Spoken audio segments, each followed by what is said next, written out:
So we are doing critical thinking question of the lesson My Bicycle. ठीक है. The first question is, both the speaker and the boy feel a certain way about the bicycle. Think of 5 words to describe their feeling.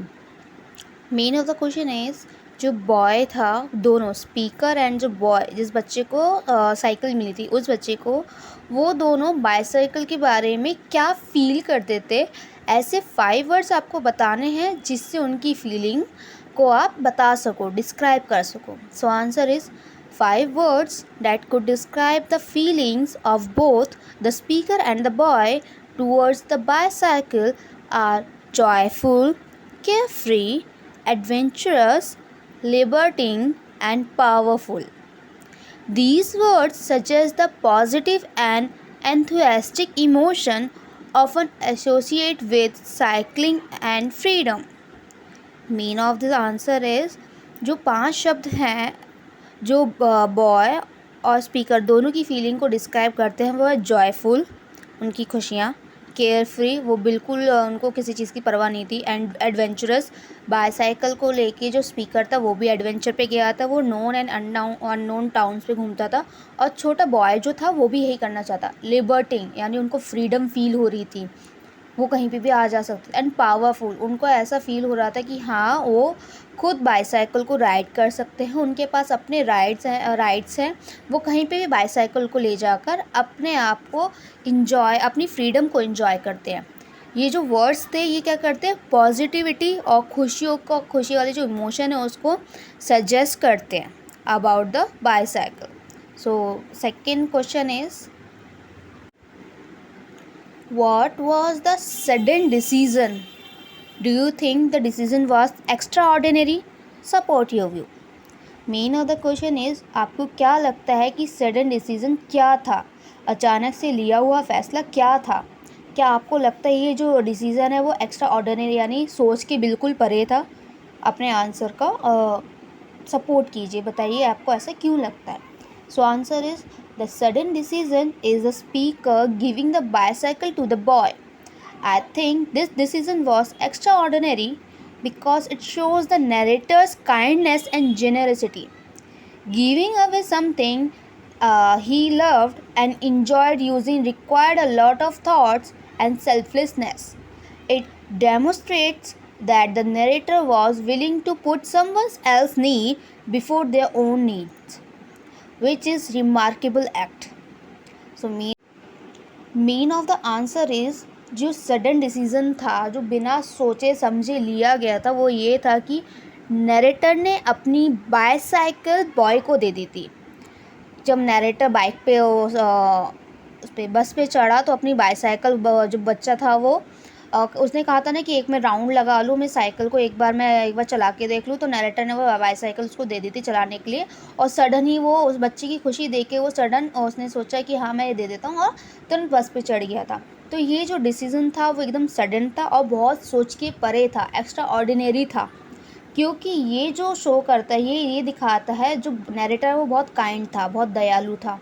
ठीक है. और ये भी चीज़ show करता है कि अपनी सबसे प्यारी चीज़ किसी को देखकर आपने जो खुशी महसूस करी है, तो सामने वाला पर्सन भी वही चीज़ यूज़ करके सेम वही खुशी महसूस करेगा. ठीक है. इससे शो होता है नरेटर ने उस बच्चे की डिज़ायर, उस बच्चे की इच्छा को अपनी इच्छा से ज़्यादा महत्व देकर अपनी बाईसाइकिल उस बच्चे को दे दी. और ये बहुत रिमार्केबल एक्ट है, यानी ऐसा हर कोई नहीं कर सकता है. ये बहुत एक अद्भुत सोच कह सकते हैं हम इसको. ये question is, imagine you are the boy, how would you feel when you return to meet the narrator. इस क्वेश्चन का मतलब है, ऐसी कल्पना करो कि आप वो बॉय हो जिस बच्चे को बाईसाइकिल दी थी नरेटर ने, तो तुम उस नरेटर से दोबारा मिलने के लिए कैसा फील करोगे. अगर आप उस नरेटर से दोबारा मिलते हो कहीं, तो आप कैसा उस पर अनुभव करोगे. So answer is, I would feel a mix of emotions, excitement to see the narrator again, possibly some nervousness about what he would think of me after all of this time, and maybe a bit of curiosity about what the narrator's been up to. Answer of the question is जो अगर मैं एक boy हूँ तो मुझे cycle में अगर मैं दोबारा नरेटर से मिलती हूँ तो मुझे बहुत एक्साइटमेंट होगी कि मैं नरेटर से मिलने वाली हूँ, और बिल्कुल थोड़ा नर्वस भी होंगी, ये सोचूंगी इतने टाइम बाद मैं नरेटर से मिलूँगी, मैं उसे क्या कहूँगी, मैं थैंक यू बोलूँगी, उसे देख के खुश हो जाऊँगी, कैसा आप फील करोगे, ठीक है। और बहुत ज़्यादा क्यूरियोसिटी होगी कि नरेटर ने आगे मतलब आगे उसने अब क्या करा, वो क्या कैसे रह रहा है, क्या रहा है, कैसे खुशियाँ रह रहा है, तो मैं क्यूरियोसिटी में होंगी। और इसका अल्टरनेटिव आंसर है बहुत छोटे से लाइंस में है, फ्यू लाइंस में है। Next answer is I would feel happy to see the narrator again and maybe a little nervous about what he think of me now. Also curious about what he is new with them. Mean of this answer is मैं बहुत खुशी महसूस करूँगी इस narrator से मिलने से, और बहुत नर्वस भी होंगी और ये सोचूंगी कि नरेटर मेरे बारे में अब क्या सोचता होगा, उसको शायद कैसे लगेगा कि मैं साइकिल सही से चलाती होंगी या नहीं चलाती होंगी, और मैंने सीखा भी होगा, या जैसे उसने अपनी खुशी मेरे साथ बांटी क्या मैं भी अपनी खुशी की बांटूंगी। तो ऐसा सोच के मैं बहुत नर्वस भी होंगी और क्यूरियस, बहुत उत्सुक भी होंगी और ये जानने के लिए नरेटर ने अपनी लाइफ में आगे क्या किया। समटाइम्स पेरेंट्स क्या करते हैं कि एक छोटा सा नोट पेरेंट्स के लिए, पेरेंट्स क्या करते हैं जो जितना लॉन्ग आंसर होता है ना वो कहते हैं बच्चों को वही याद करो। नहीं, आपको ऐसा नहीं करना है।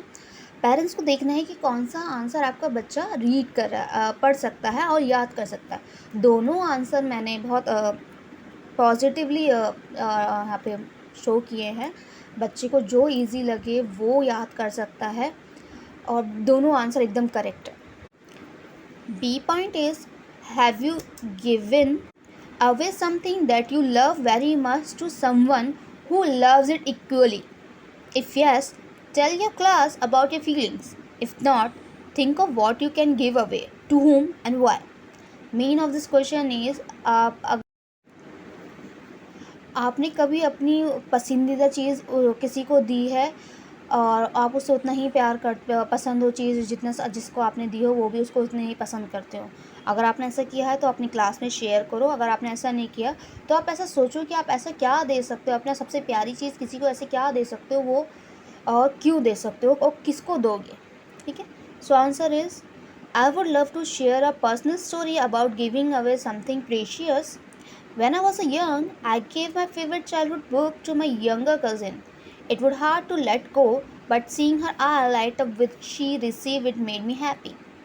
I realized that sharing something I loved allows someone else to experience the same joy. Mean of the answer is, मैंने ये assume किया है कि हाँ मैंने अपनी एक बुक किसी को दी है, तो मैंने इसमें बताया है कि हाँ मुझे अपनी पर्सनल चीज़, मेरे पास एक पर्सनल स्टोरी है जिसमें मैंने अपनी बहुत प्यारी चीज़ किसी को दी थी। तो स्टोरी है कि जब मैं छोटी थी तो मेरी एक फेवरेट बुक थी, तो वो मैंने अपनी छोटी कज़िन को दे दी थी, ठीक है। और वो उसको अपनी फेवरेट चीज़ देना मेरे को थोड़ा बुरा तो ज़रूर लग रहा था और अच्छा भी नहीं लग रहा था, बट उसको जब मैंने अपनी चीज़ उसको दी तो वो उस चीज़ को लेकर इतनी खुश हो गई, उसके चेहरे की चमक ही अलग बता रही थी कि हाँ वो चीज़ पाकर वो बहुत खुश है। और ये सोच के मैं ये रियलाइज़ करके मैं बहुत खुश हो गई कि उस बुक को पढ़ के मैं जितना खुश हुई हूँ उतना ही खुश वो मेरी कज़िन भी होगी उस बुक को पढ़कर। तो ये छोटा सा एक्सपीरियंस रहा है। आप अपनी तरफ से कुछ भी इसमें मेंशन कर सकते हैं, तो नोटबुक कर सकते हैं, चॉकलेट कर सकते हैं, शेयरिंग फूड्स कुछ भी कर सकते हैं। आपका अगर पर्सनल एक्सपीरियंस रहा है तो आप वो बता सकते हैं, अदरवाइज़ मेरा आंसर आप याद करके नोट डाउन कर सकते हैं। Thank you.